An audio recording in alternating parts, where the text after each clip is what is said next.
Magandang araw mga tol, bumida nga po ang bata ni Floyd Mayweather na si Kermel Moton. Pinabagsak nga po sa round 1 ang kalaban niya. Ito ang pro debut ni Kermel Moton kaya pinagkaguluhan ng media. Makikita po natin sa laban niya mga tol, mala Floyd Mayweather din ang galawan. Pangharabas din ang tirada. Go to the body, man. Go to the body to go. Oh yeah. Put your hands in front. Keep touching. Put your hands in front. Don't jump in. Oh yeah. Let's go. Oh shit. Yeah.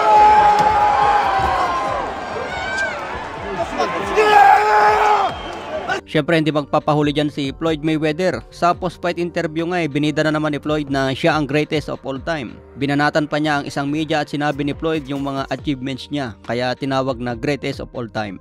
Agaw eksena talaga si Mayweather mga tol at pinagmamalaki na siya ang GOAT sa boxing.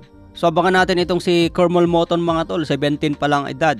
Unang laban pa lang niya sa pro, pinagkaguluhan agad ng media. Kaya magaling mag-promote itong si Floyd Mayweather. Matatandaan po natin ang ginawa niya kay Tank Davis. Si Floyd Mayweather din ang nagpasikat dyan.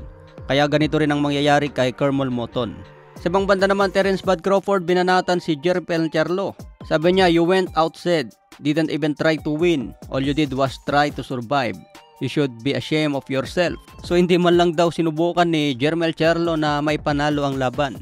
Gusto lang daw niya makasurvive para hindi masaktan at manockout kay Canelo.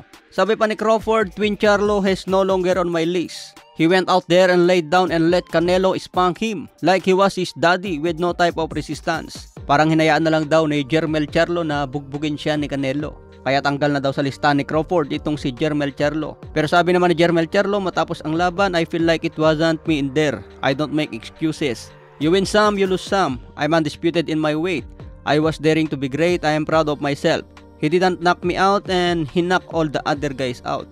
So pinagmamalaki pa ni Jermell Charlo na hindi daw siya na-knockout ni Canelo katulad sa mga nakalaban niya sa super middleweight. Kumbaga sampal sa katotohanan laban kay Billy Joe Saunders at Caleb Plant. Mga legit na champion sa 168 pounds pero ni-knockout ni Canelo. Samantala itong si Jermell na umakyat pa ng dalawang division hindi man lang na stoppage.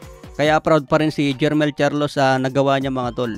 Pero sabi naman ni Paulie Malignaggi, "Charlo hasn't made a committed effort to try to win this fight all night. He showed up for a check and he's fighting like a guy more focused on not getting hurt than he is to win."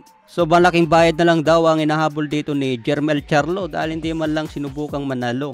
Kung sinubukan kasi ni Jermell Charlo mga tol na lumaban at bumitaw ng maraming suntok, baka posibleng hindi naaabot sa desisyon. Magaling na counter puncher kasi yan si Canelo. Okay sana kung may kabilisan itong si Jermell Charlo katulad ni Terence Bud Crawford.